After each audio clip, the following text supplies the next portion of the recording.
நம்ம சேனலை சப்ஸ்கிரைப் பண்ணாதவங்க சப்ஸ்கிரைப் பண்ணிடுங்க. கூட ஒரு பெல் பட்டன் வரும், அந்த கோயில் மணி அழுத்தி ஆப்ஷன் கொடுத்து விட்ருங்க. அப்போ தான் நம்ம போடுற ஒவ்வொரு வீடியோ உங்களுக்கு நோட்டிஃபிகேஷன்ல வந்து.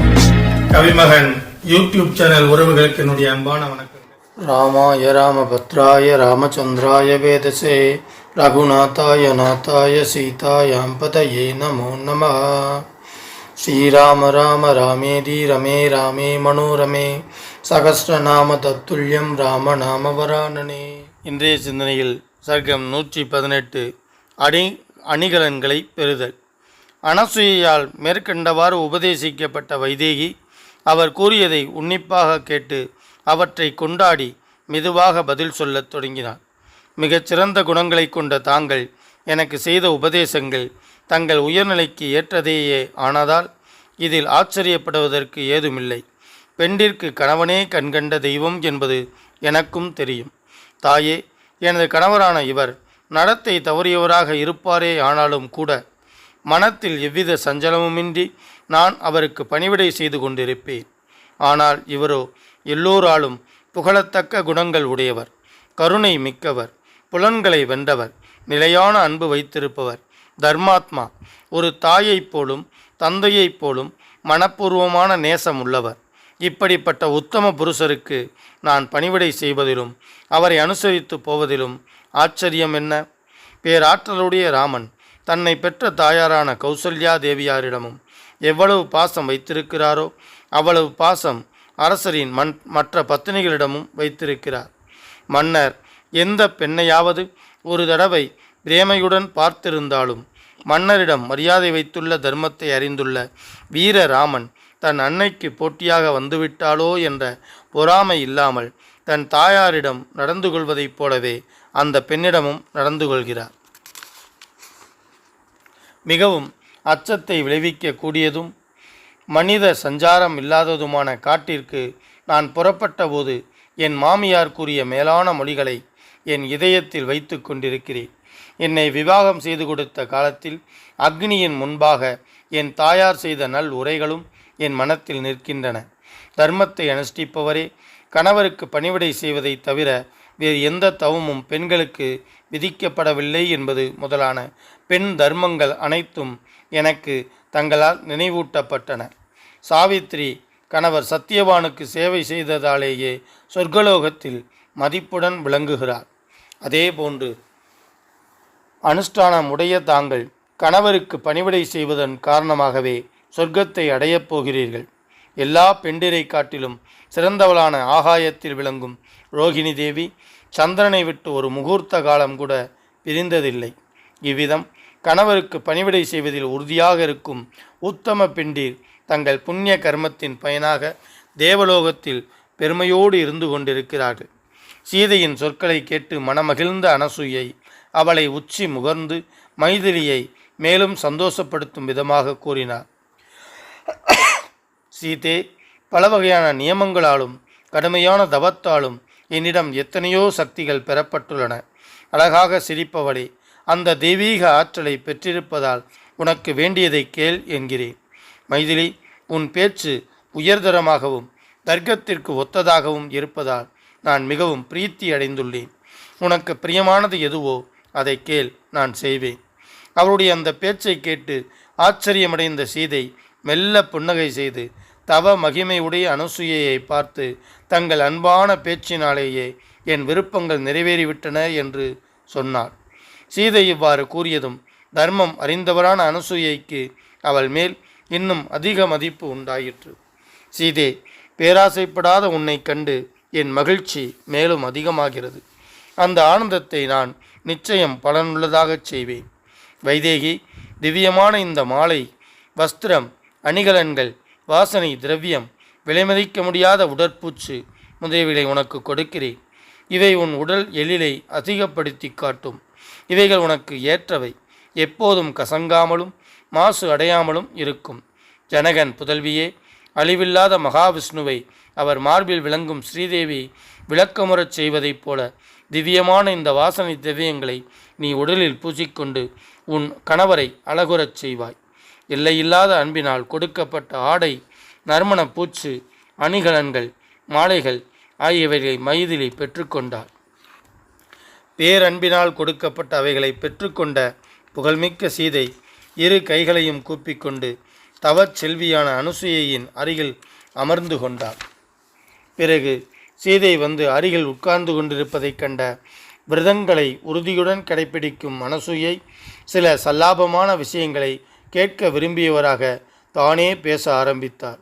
சீதே, புகழ்பெற்ற இந்த ராமனால் சுயம்பரத்தில் நீ அடையப்பட்டாய் என்று ஒரு கதை என் செவிகளுக்கு எட்டியது. மைதிலி, நான் அந்த நிகழ்ச்சியை விஸ்தாரமாக கேட்க விரும்புகிறேன். எனவே எது எப்படி நடந்ததோ அதை அப்படியே முழுமையாக எனக்கு கூறுவாய்.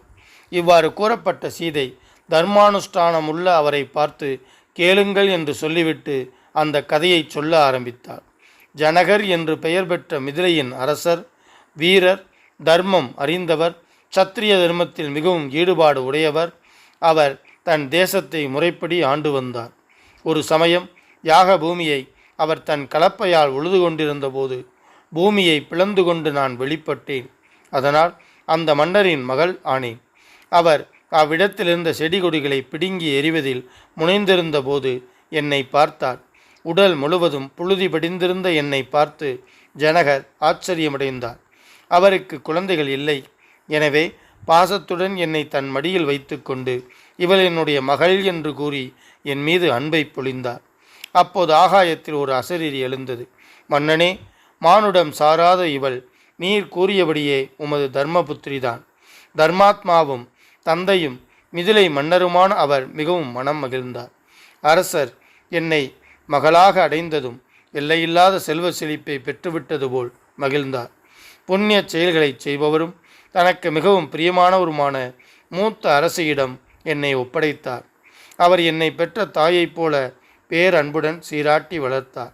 தன் செல்வம் முழுவதையும் இழந்து ஏழையாகிவிட்டவன் துயரப்படுவதைப் போல எனக்கு விவாக வயது வந்துவிட்டதை அறிந்து என் தந்தை மனம் தளர்ந்து கவலை கொண்டார். உலகத்தில் தேவேந்திரனுக்கு நிகராக இருந்தாலும் பெண்ணை பெற்ற எந்த ஒரு தகப்பனாரும் தனக்கிணையான அல்லது கீழான மக்களிடமிருந்து வரும் இகழ்ச்சியை அனுபவிக்கிறார்கள். நடுக்கடலில் தத்தளிக்கும் ஒருவன் படகு இல்லாமல் கரையை அடைய முடியாது போல அந்த இகழ்ச்சியை எதிர்கொள்ளும் காலம் தனக்கு நெருங்கிவிட்டதை பார்த்து மன்னர் சோகக்கடலில் மூழ்கினார். புவியாளும் அரசர் நான் ஒரு தாயின் வயிற்றில் தோன்றாததால் மானுட இயல்பிற்கு மேம்பட்டு இருந்ததால் எனக்கு இணையான குணமும் அழகும் பொருந்திய கணவரை கண்டுபிடிக்க முயன்றும் எவ்வித முடிவிற்கும் வர முடியாதவராக இருந்தார். புத்திமானான அவருக்கு எப்போதும் இதை என் விவாகத்தை பற்றியே சிந்தித்து கொண்டிருக்கையில் என் மகளுக்கு சுயம்பரம் ஏற்பாடு செய்யலாம் என்ற கருத்து உண்டாயிற்று. முன்பு ஒரு சமயம் பெருவேள்வி நடந்தபோது மகாத்மாவான வர்ணனால் அவருக்கு அருள் புரியும் நோக்கத்துடன் பரமேஸ்வரன் உபயோகித்த அம்புகள் குறையாத 2 அம்பாரா தூணிகளும் மிகச்சிறந்த வில்லும் கொடுக்கப்பட்டன. முன்பு ஒரு சமயம் பெருவேள்வி நடந்தபோது மகாத்மாவான வர்ணனால் அவருக்கு அருள் புரியும் நோக்கத்துடன் பரமேஸ்வரன் உபயோகித்த அம்புகள் குறையாத 2 அம்பாரா தூணிகளும் மிகச்சிறந்த வில்லும் கொடுக்கப்பட்டன. அதன் தெய்வீகத் தன்மையாலும் கனத்தாலும் மிகவும் முயற்சி செய்தால் கூட மனிதர்களால் அசைக்க முடியாதிருந்தது. அரச குமாரர்கள் அந்த வில்லை எடுத்து வளைக்கும் ஆற்றலை கனவில் கூட பெற முடியாதவர்களாக இருந்தார்கள். அவ்வளவு மகிமை பொருந்திய வில் தன்னிடம் இருப்பதை நினைவுகூர்ந்து மன்னர்களை அழைப்பித்து அவர்கள் சபையில் சத்தியவாதியான என் தகப்பனார் பின்வருமாறு பிரகடனம் செய்தார். எவன் ஒருவன் இந்த வில்லை எடுத்து நான் ஏற்றுகிறானோ அவனுக்கு என் புத்திரி மனைவியாவாள். இதில் சந்தேகமில்லை. மலைபோல அசைக்க முடியாததான அந்த தெய்வீக வில்லை பார்த்ததும் அதை கையால் தூக்கக்கூட சக்தியற்றவர்களான மன்னர்கள் அதை வணங்கிவிட்டு திரும்பிச் சென்றார்கள்.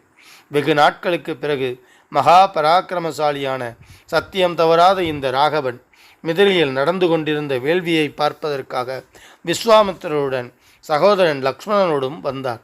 தர்மாத்மாவான விஸ்வாமித்திரர் என் தந்தையால் நன்கு உபசரிக்கப்பட்டார். அப்போது அவர் என் தந்தையை பார்த்து, இவர்கள் இருவரும் தசரதருடைய குமாரர்கள், ராமன் லக்ஷ்மணன் என்ற சகோதரர்கள், வில்லை பார்ப்பதில் விருப்பமுடையவர்கள் என்று சொன்னார். தெய்வீகமான அந்த வில்லை அரச குமாரனான ராமனுக்கு காட்டுவாயாக என்று அந்த முனிவரால் சொல்லப்பட்டதும் அந்த வில்லை கொண்டு வரச் செய்தார் ஜனகர். மகாவீரம் பொருந்திய பேராற்றல் மிக்க அவர் இமை கொட்டும் நேரத்தில் அதை வளைத்து நான் கயிற்றை எடுத்து உடனே நாணேற்றி டங்காரம் செய்தார். அழுத்தமான வில்லை வளைத்து நாணேற்றும் போது அது நடுவில் தானாகவே முறிந்து 2 துண்டுகளாயிற்று. கீழே விழுந்தபோது ஏற்பட்ட பயங்கரமான சப்தம் இடியோசை போல் கேட்டது. சொன்ன சொல் சவராத என் தந்தை உத்தமமான தீர்த்த பாத்திரத்தை கையில் எடுத்து அப்போதே ராமனுக்கு என்னை தாரை வார்த்து கொடுப்பதாக நிச்சயித்தார். உடனே என் தந்தை என்னை கொடுக்க வந்தபோது அயோத்தியாதிபதியான தன்னுடைய தந்தையாரின் சம்மதத்தை பெறாமல் என்னை ஏற்றுக்கொள்ள மறுத்தார் அவர். பின்னர் வயோதிகம் அடைந்த மன்னரான என் மாமனாரை வரவழைத்து ஆத்ம ஞானம் பெற்றவரான ராமனுக்கு என்னை விவாகம் செய்து கொடுத்தார். என் இளைய சகோதரி அழகிய தோற்றம் உள்ளவர் பண்பு நிறைந்தவளுமான ஊர்மிளையை லக்ஷ்மணனுக்கு பத்தினியாக என் தந்தை தானே கொடுத்தார். இவ்வாறாக அப்போது அந்த சுயம்பரத்தில் நான் ஸ்ரீராமனுக்கு கொடுக்கப்பட்டேன். ஆற்றல் மிக்கவர்களில் முதன்மையானவரான அவரிடம் அறநெறிப்படி நான் சஞ்சலமில்லாத அன்புடையவளாக இருக்கிறேன். ஸ்ரீமத் வால்மீகி ராமாயணம் அயோத்தியா காண்டத்தில் 118வது சர்க்கம் நிறைவு பெற்றது. வளாது பெய்க மழை வளம் சுரக்க மன்னன் கோன்முறை அரசு செய்க குறைவில்லாதுயிர்கள் வாழ்க நான் மறை அறங்கள் ஓங்க நற்றவம் வேள்வி மல்க மேன்மைகொள் சைவநீதி விளங்குக உலகமெல்லாம். ஸ்ரீமத் ராமாயணத்தை அனுதினமும் படிப்பதால் அனுதினமும் கேட்பதால் மனதிலும் செயலிலும் அமைதி உண்டாகும். இப்பூவுலக வாழ்வில் நிறைவு உண்டாகும். 7 தலைமுறைக்கும் மங்களம் உண்டாகும். ஸ்ரீமத் ராமாயணத்தை அனுதினமும் ஸ்ரத்தாபக்தியோடு இடைவிடாது சிந்திப்பவர்கள் பூரண சுகம் உடையவராக நோயற்ற தேகத்தோடு நன்மையையே அனுபவிப்பர். இறைவனின் அருளால் சிறு துன்பங்கள் கூட இல்லாமல் இன்பமுடையவராக வாழ்வர். மேலும் ஆயுள் விருத்தி அடைவார்கள். தன லாபம் பெறுவார்கள். பிரிந்த குடும்பம் பிரிந்த உறவுகள் ஒன்று சேரும். அவர்கள் இல்லங்களில் சுப காரியங்கள் நிகழும். அவர்கள் இல்லத்தில் தானிய விருத்தி அடையும். பில்லி சூன்யம் வேரோடு அழியும். தீரா கடன் தீரும். உறவுகள் பலப்படும். புதிய புதிய முயற்சிகளில் வெற்றி பெறுவர். எடுத்த காரியங்களெல்லாம் ஜெயம் உண்டாகும். யம பயம் நீங்கும். பேய் பிசாசு போன்ற அச்சம் நீங்கும். அசுர சக்திகள் துஷ்ட சக்திகள் உங்கள் பார்வையில் நாசமாகும். எதிரிகள் மற்றும் பகைவர்கள் தெரித்து ஓடுவார்கள். எங்கெல்லாம் இராமாயண சப்தம் ஒலிக்கின்றதோ எங்கெல்லாம் ஸ்ரீமத் ராமாயண சப்தம் ஒலிக்கின்றதோ அங்கெல்லாம் மேகங்கள் உரிய காலத்தில் மழையை பொழியும். பூமி அதிக விளைச்சல் கண்டு மீண்டும் செழித்து வளரும். பஞ்சம் பட்டினி இல்லாமல் எந்தவித தடையும் இல்லாமல் மக்கள் எந்தவித தொலைவும் இல்லாமல் இம்மன்னவித ஆளும் அரசர்கள் பிரச்சனைகளும் இல்லாமல் நடத்துவார்கள். நாம் அதர்மமாய் ஆட்சி நடந்த ராமபிரான் ஆலயத்திலே எக்கால அஞ்சனை மைந்த ஆஞ்சநேய பெருமானை கற்றறிந்தவர்கள் முன்னிலையாக நன்மையே உண்டாகும். சுற்றி அமர்ந்திருக்கக்கூடிய நல்லவர்கள் வேத வித்தகர்களை நல்ல உள்ளம் பழமையாக கொண்டு சான்றோர்களும் இதனையும் அனுதினத்தையும் யூடியூப் வாயிலாக உருகி நேரடியாகவும் அவர்களுக்கு வேண்டியிருக்கும் சுபகாரினை வேறையும் மக்கள் அவருடைய இரு வழங்களையும் தூக்கி பிரம்மாண்டமான வரதனிடம் சிரங்களை வாழ்வின் திருவடிகளில் வைத்து பேரின்ப பேரறிவுகள் மோட்சம் கிட்டும். அயோத்தி முதல் நகரத்தில் ஆண்டு கொண்டிருந்த செய்தியோடு இரு பாதைகளுக்கு அந்த ராமபிராணி கவரி வீசி அரசு செயல்பாடுகள் முழுவதும் சிந்தித்துக் கொண்டிருந்த பாதையருடன் அடுத்த காண்ட சிந்தித்த பெருமையினால் அவர்களுக்கு உரையாடிய வாசகரை இந்த தமிழை கொண்டு சேர்க்க வேண்டும். அப்படின்னா நீங்க சப்ஸ்கிரைப் பண்ணணும், லைக் பண்ணணும், கமெண்ட் பண்ணணும். நன்றி.